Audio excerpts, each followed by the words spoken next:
En esta mesa va a tratar de un tema que está de moda y yo creo que cada vez más. Tenemos de moderador a Roberto Santos, de marketing de sector público, grandes clientes de Telefónica.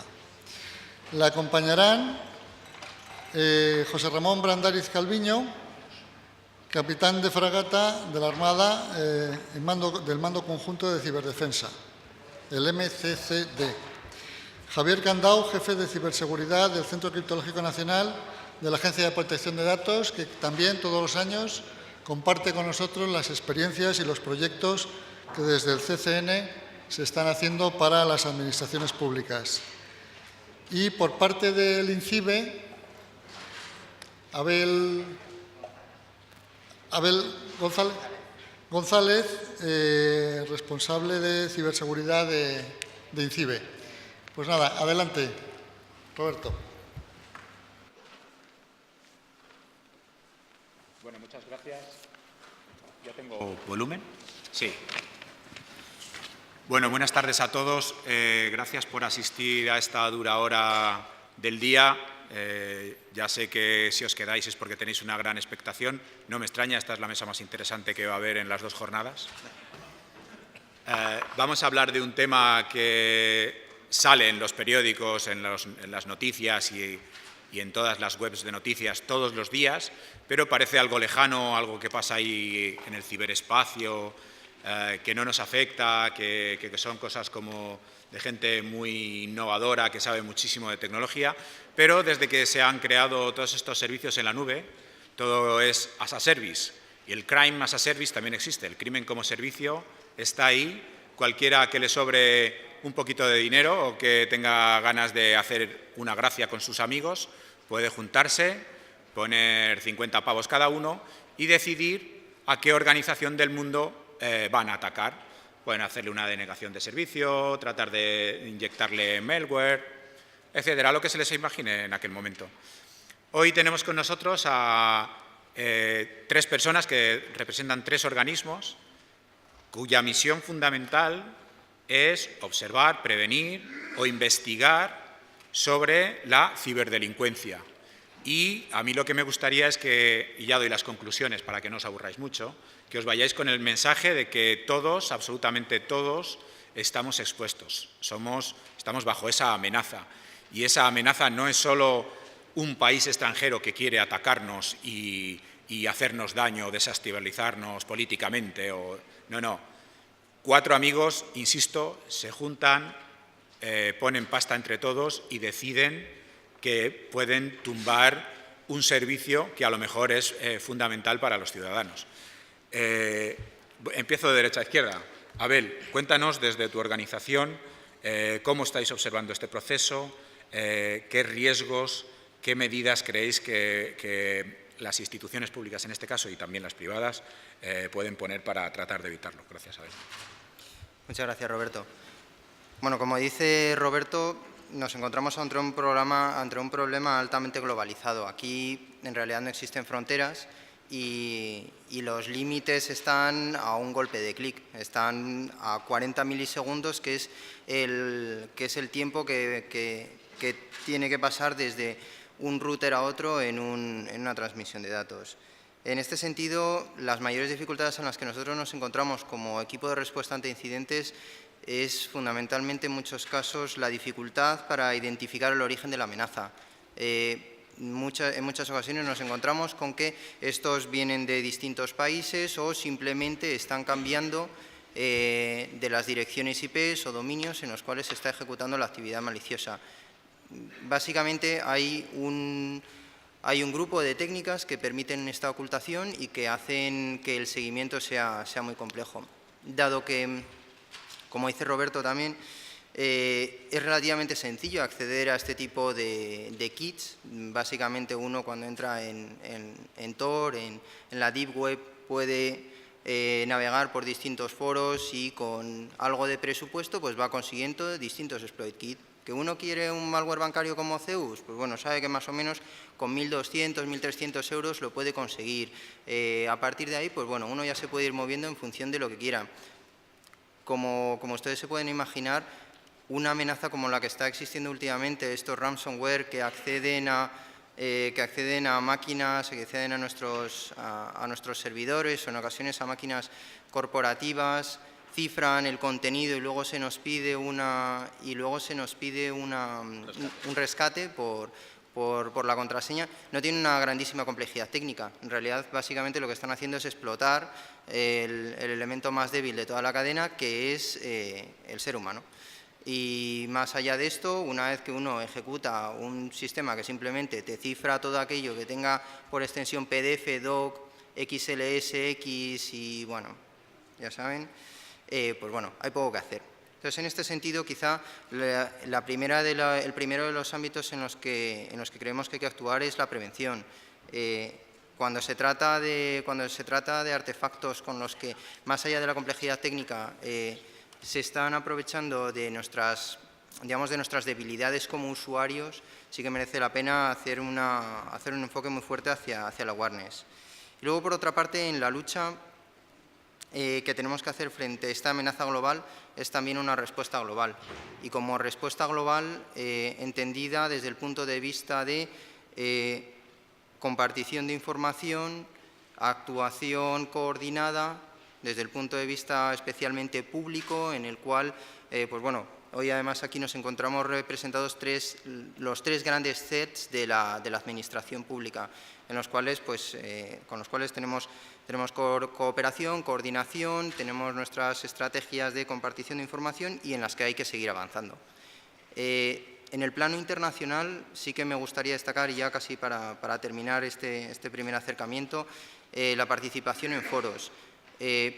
Como decía al principio, en realidad no hay fronteras y de hecho yo puedo estar lanzando un ataque desde aquí mismo hasta la organización que está enfrente de mí, pero utilizar una VPN que se encuentre en Polonia, en Australia o todo lo lejos que quiera. En realidad, las fronteras, como quien dice, son muy finas, son fáciles de traspasar. Entonces, en este sentido, la participación en foros, como en nuestro caso pues es FIRST o Trusted Introducer, lo que nos permite es que la colaboración con otros equipos de respuesta a nivel internacional nos facilitan esta actuación coordinada en varios estados.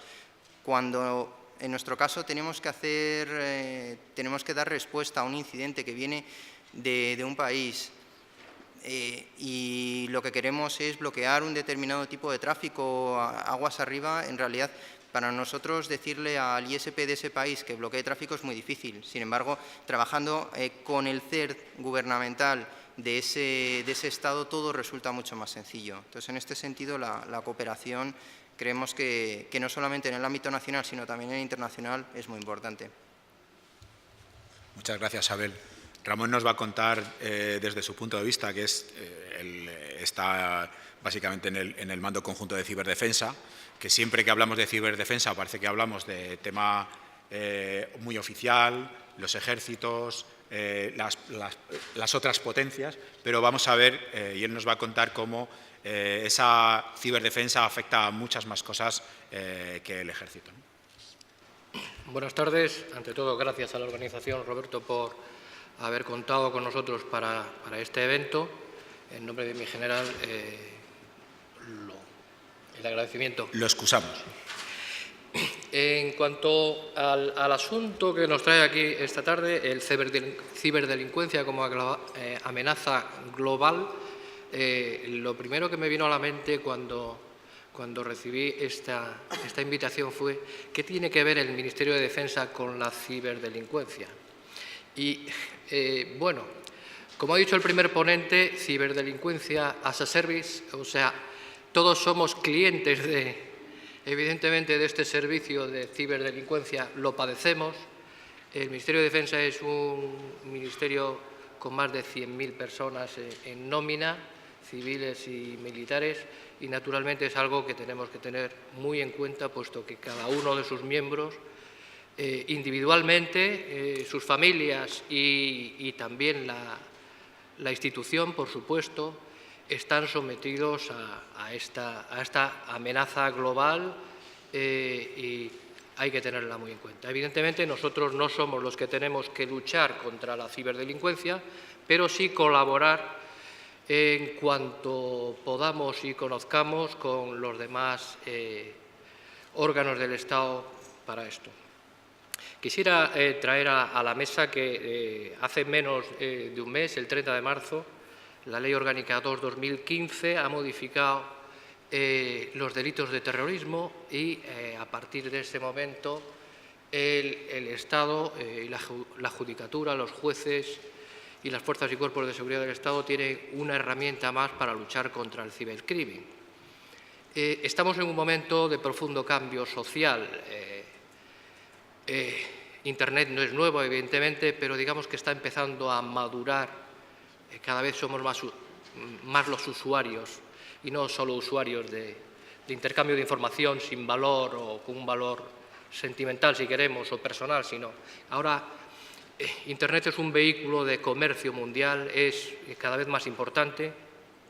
La anterior ponencia sobre la factura electrónica nos dice que ahora la Administración del Estado depende o pasará a depender cada vez más de estas facturas electrónicas y abandonar las de papel, lo que naturalmente aumenta la superficie de ataque de los ciberdelincuentes sobre nosotros. Como digo, esta modificación de la ley es un importante instrumento, pero no debemos caer tampoco en la paradoja o en el esperpento de, como ha ocurrido recientemente en Estados Unidos, que un estudiante de 14 o 15 años, por haberle cambiado el fondo de escritorio a su profesor, utilizando credenciales que había sustraído más o menos fácilmente, ha sido detenido, imputado, fichado, y todo eso puede tener consecuencias para su vida, ¿no? Para su vida posterior, su vida laboral. Hay que encontrar el justo equilibrio, desde luego es difícil, y seguramente durante estos años estaremos pasando de un extremo al otro hasta que se encuentre ese equilibrio tan difícil de alcanzar. No quiero extenderme más, puesto que tenía 5 minutos para esta presentación. Y los has cumplido a rajatabla, muy ordenado por tu parte. Javier Candau, de sobra conocido del Centro Criptológico Nacional, demasiado conocido, yo creo, porque en estos ámbitos debería ser todo como mucho más secreto, pero bueno, alguien tiene que contar todos estos temas. Javier, por favor. Buenas tardes a todos. Bueno, sí que somos un organismo un poco atípico dentro de mi organismo matriz, pero si nos tenemos que rozar con las administraciones públicas no nos queda más remedio. El caso es que acabamos de publicar, el CCN acaba de publicar su informe de amenazas de 2014, tendencia 2015, lo publicamos la semana pasada, y en ese informe se establece la ciberdelincuencia y sobre todo el crimen como servicio como la segunda amenaza en importancia. Tenemos en primer lugar el ciberespionaje, con un incremento considerable, la ciberdelincuencia, y luego tenemos en menor escala pues el hacktivismo y el ciberterrorismo o uso de Internet por los terroristas. En el caso de la ciberdelincuencia, lo que hemos estado viendo durante 2014, y así lo plasma el informe, es el empleo de redes de ordenadores para realización de denegaciones de servicio y para robo de información en distintas organizaciones y empresas privadas.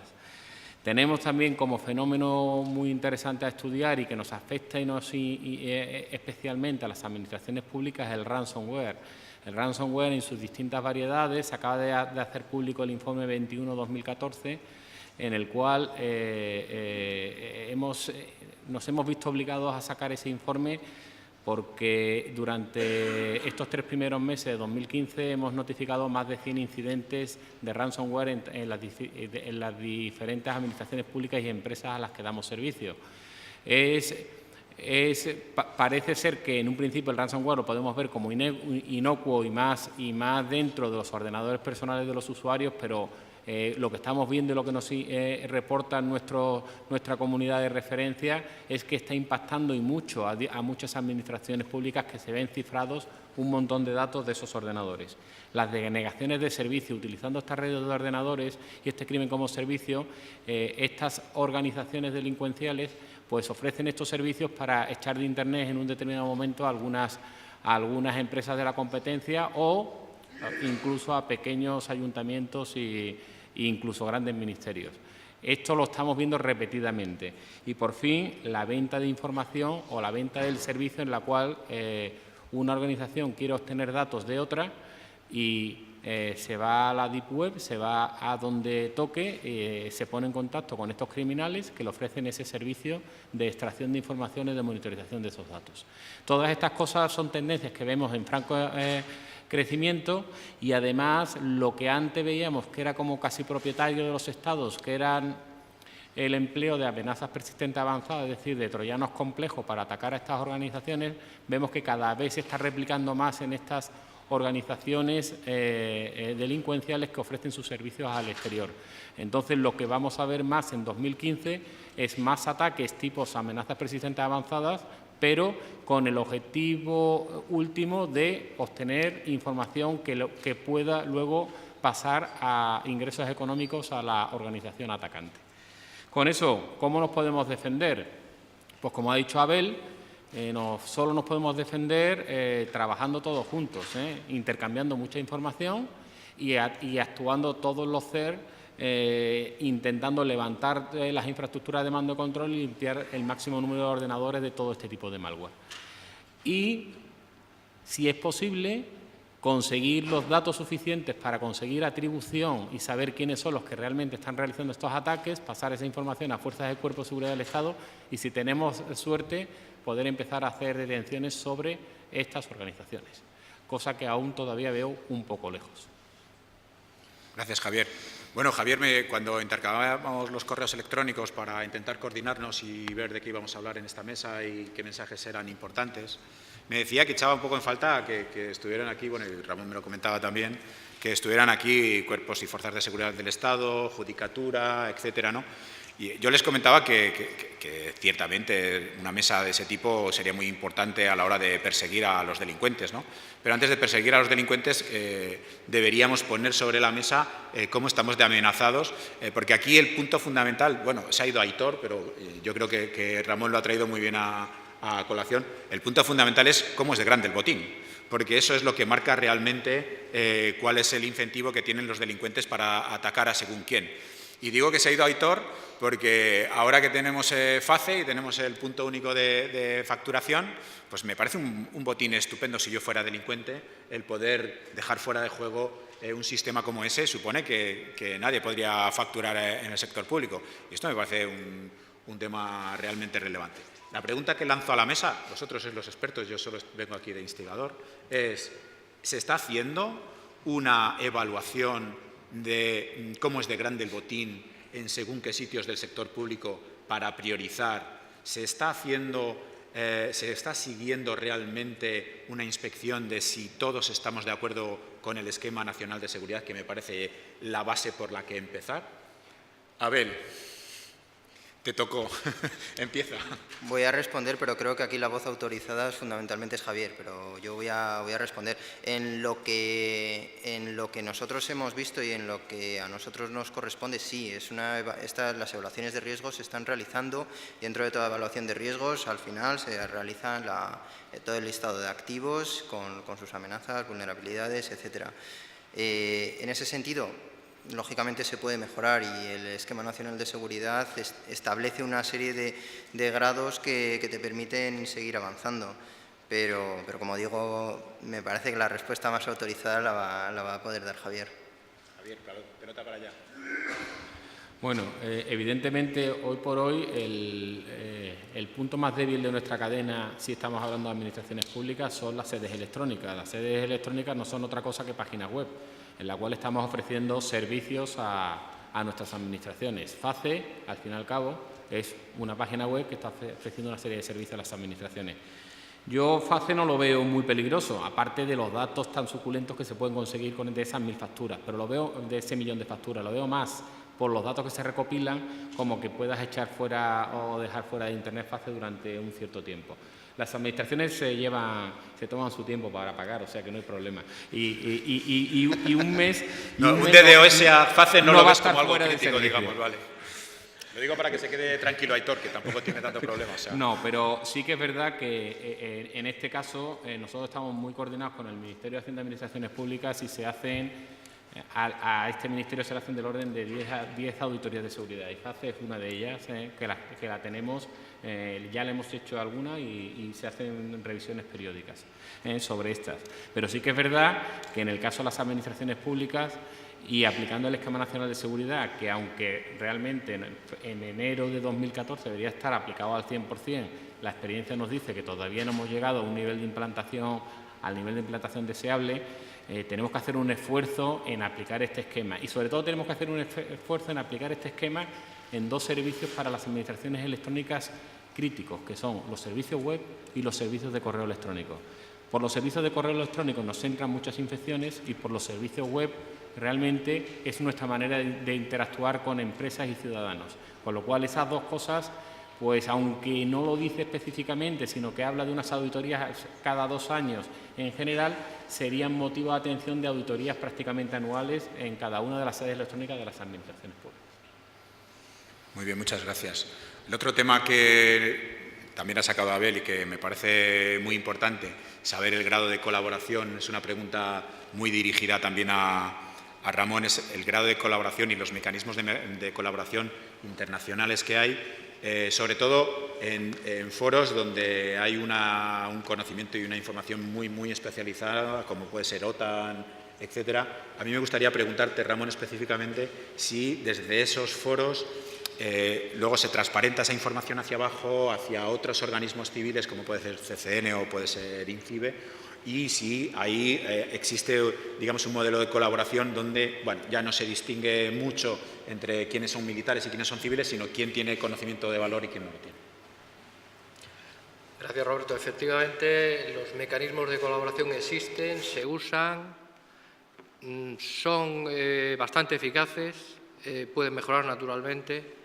No solo OTAN, sino la Unión Europea tiene unos mecanismos importantes de lucha contra el cibercrimen, a nivel policial, etcétera. Yo creo que a esos niveles, tanto a nivel, digamos, de bajo, medio nivel, a nivel operativo, los mecanismos de coordinación están funcionando suficientemente bien. Personalmente, aquí no estoy hablando yo en nombre de nadie, sino personalmente creo, yo he hecho en falta un esfuerzo de los Estados, no individualmente, sino colectivamente a nivel mundial, por racionalizar un poco, por poner un poco de orden en este río revuelto que es el ciberespacio ahora mismo. Hablamos de ciberdelitos, ciberdelincuencia, etcétera. Mi pregunta es, ¿hacen los gobiernos, los estados, lo suficiente para dotarse internacionalmente al máximo nivel Naciones Unidas, si se quiere, de unas medidas de confianza que permitan rebajar el nivel de amenaza en el ciberespacio? Porque realmente ahora no creo que nadie pueda estar satisfecho de cómo se está presentando la situación y creo que las medidas técnicas no son ni serán nunca suficientes. Las medidas técnicas, si no van acompañadas de procedimientos y de concienciación del que utiliza estas medidas y seguirlas a rajatabla, pero conociendo lo que uno está haciendo al mismo tiempo, no cumplir por cumplir porque la normativa me obliga, etcétera, etcétera.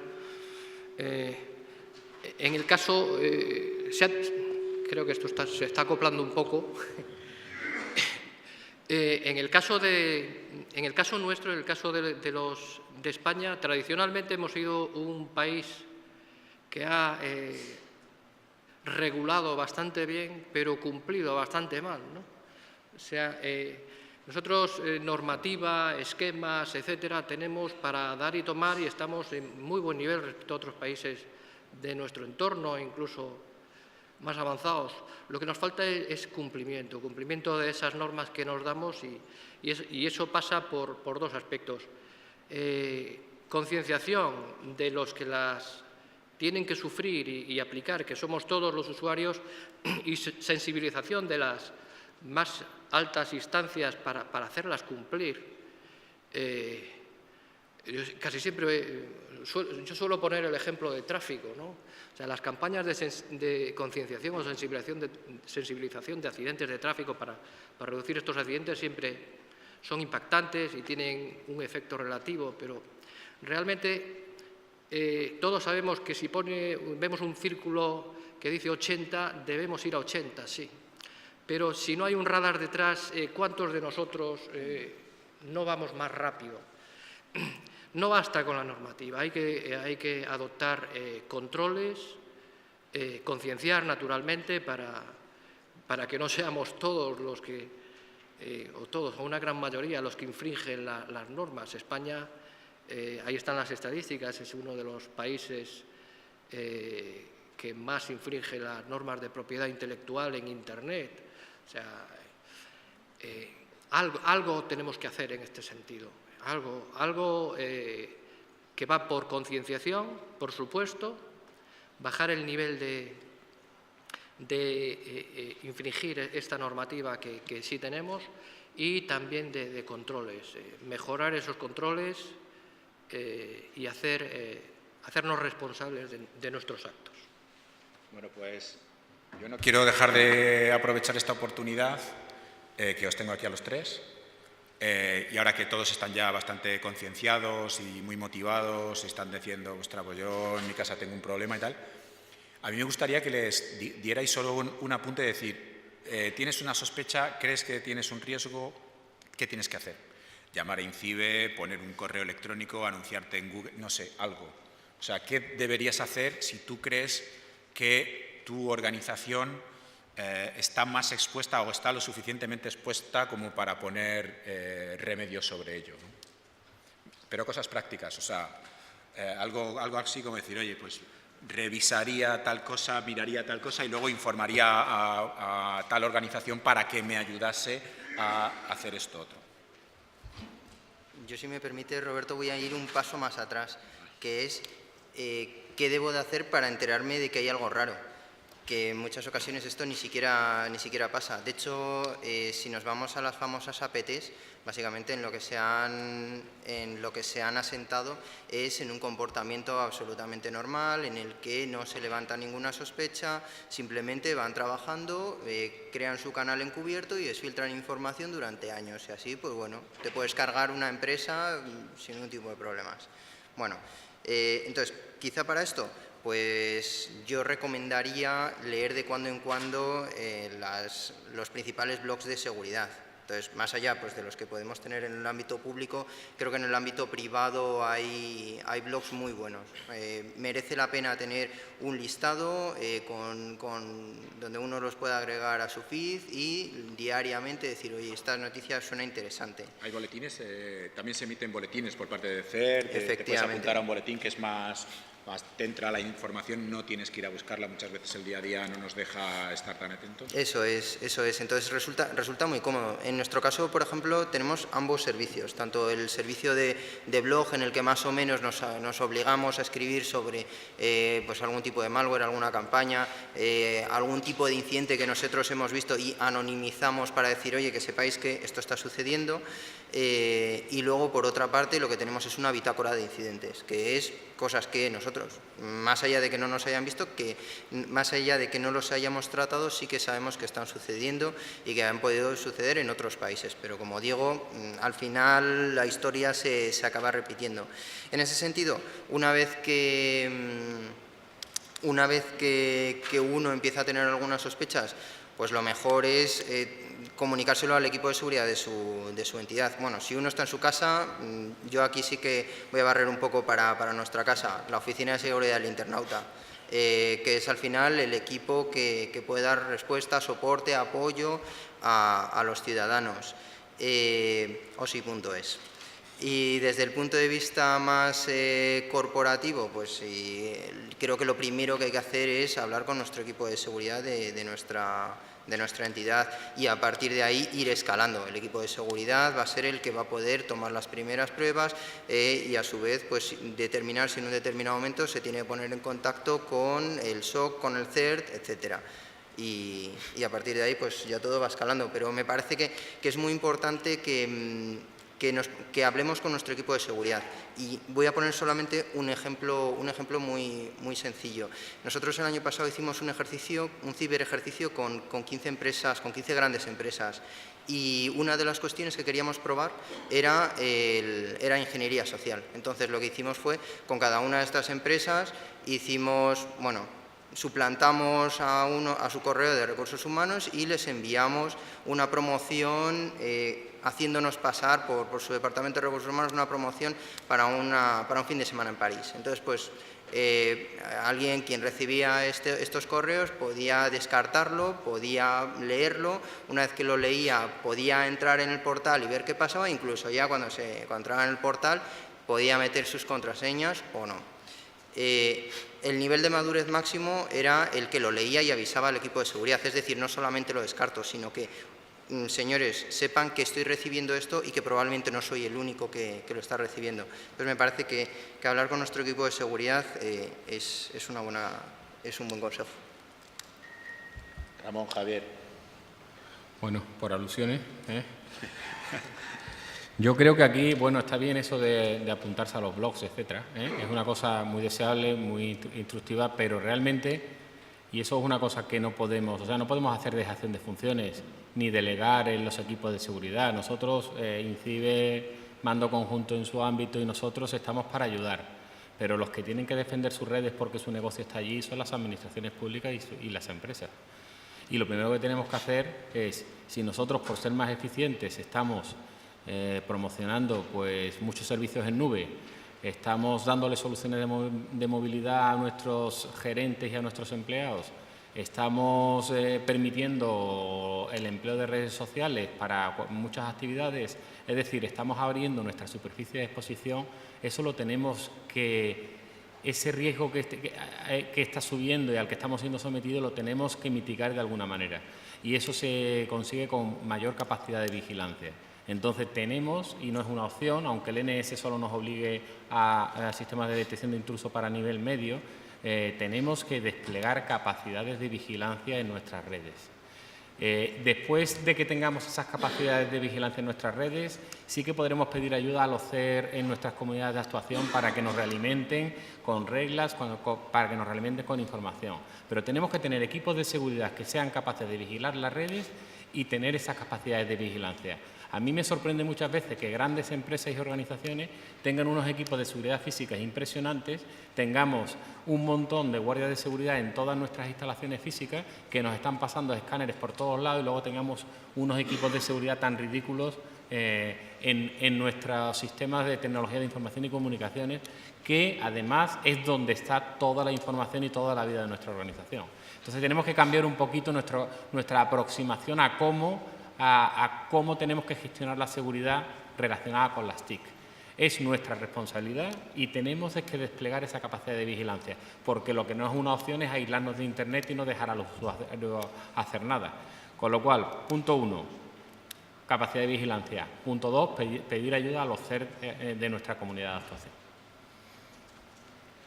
Bueno, yo, abundando en el tema, evidentemente la información es un activo, es un valor para todas las organizaciones y también para nosotros, para las administraciones públicas. Aunque esa información no sea nuestra, normalmente es del ciudadano, pero sí es del Estado y de los ciudadanos a los que servimos y protegemos.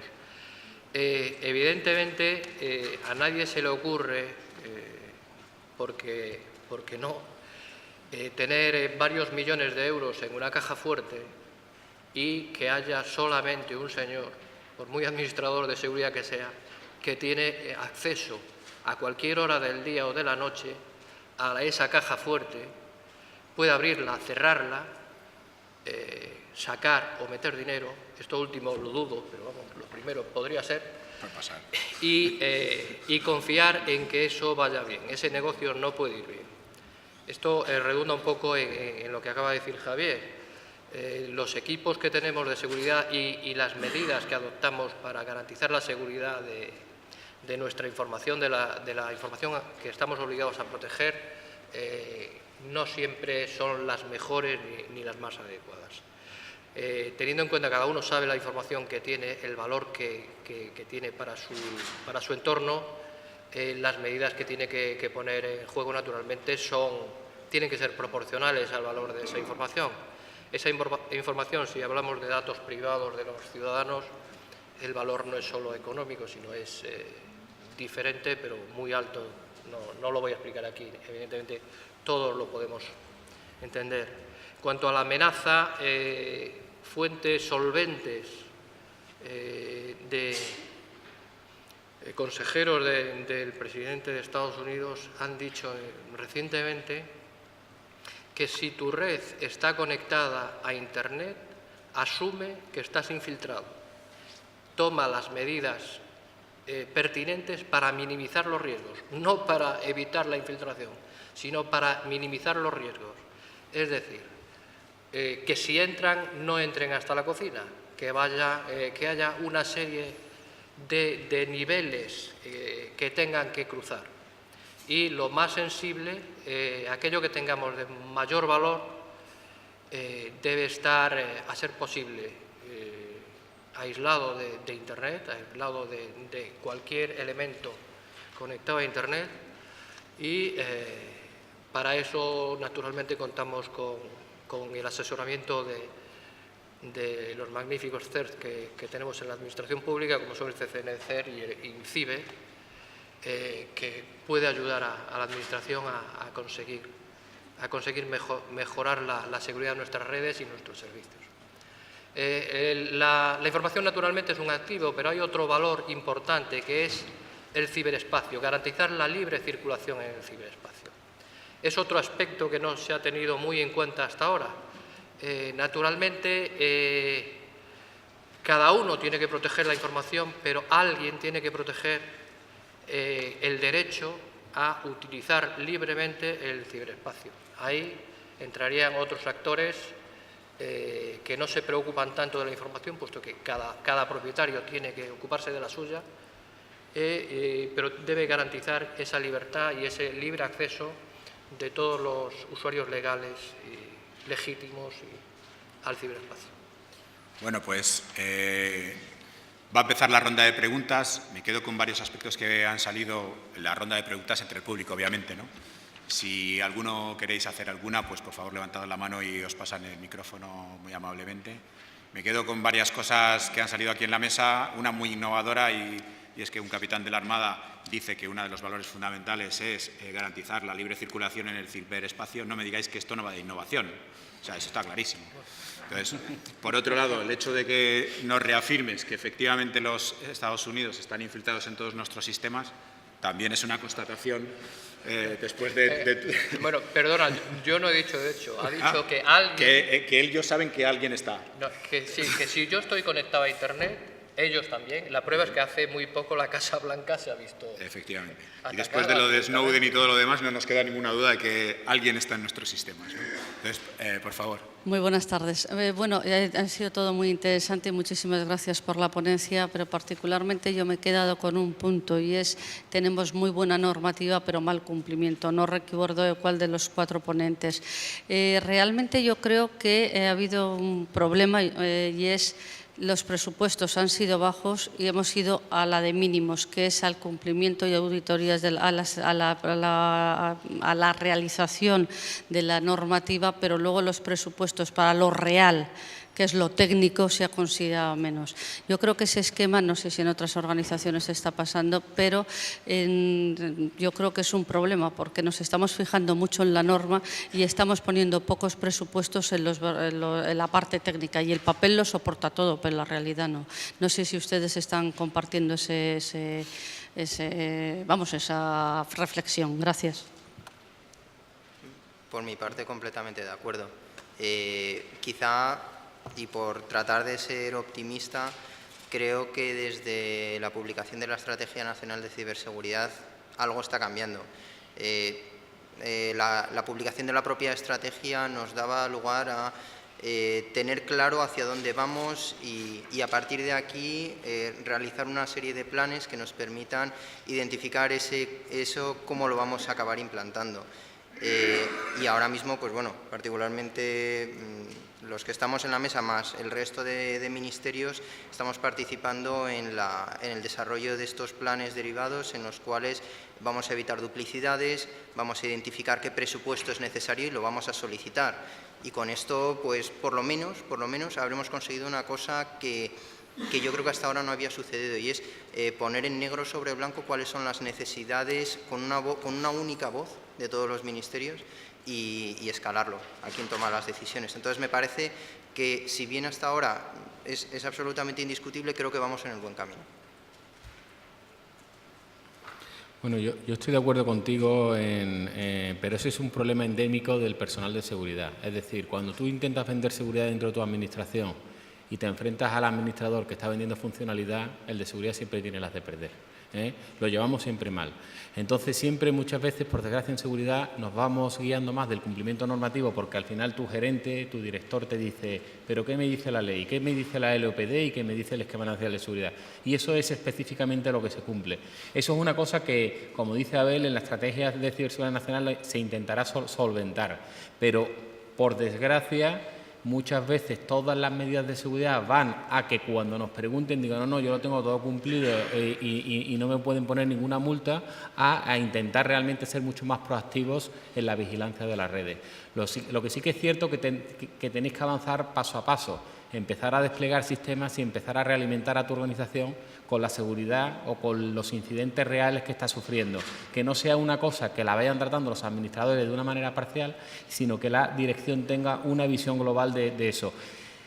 Si consigues llegar a ese punto, podrás empezar a pedir recursos para seguridad y seguramente te los dan. De la otra manera, diciendo que viene el lobo, así por mi experiencia es que difícilmente llegan los recursos y siempre los recursos van a los administradores y a los que están vendiendo funcionalidad. No sé si hay más preguntas. Por ahí hay un señor diciéndome que es la cuarta personal, pero mientras responde Ramón. Quisiera decir que efectivamente la crisis económica ha afectado mucho a la seguridad, puesto que la seguridad es un servicio que cuando se puede prescindir de él se deja al mínimo, puesto que no aporta funcionalidad, y de lo que vive el mundo es de funcionalidad, no de seguridad. Evidentemente la seguridad es un servicio que garantiza que lo que de verdad aporta a todos, que se hace de una manera con garantías. Creo que hemos tocado fondo, es una opinión personal una vez más, y que vamos a mejor y que estamos en una posición muy buena en este momento, puesto que se está asumiendo y atacando el problema de forma centralizada y tratando de coordinar a todos los elementos implicados del Estado. Eso está claro. Muy bien. Por mi parte. Muchas gracias. No sé si damos por finalizado esta mesa y pasamos a los siguientes ponentes. Muchas gracias.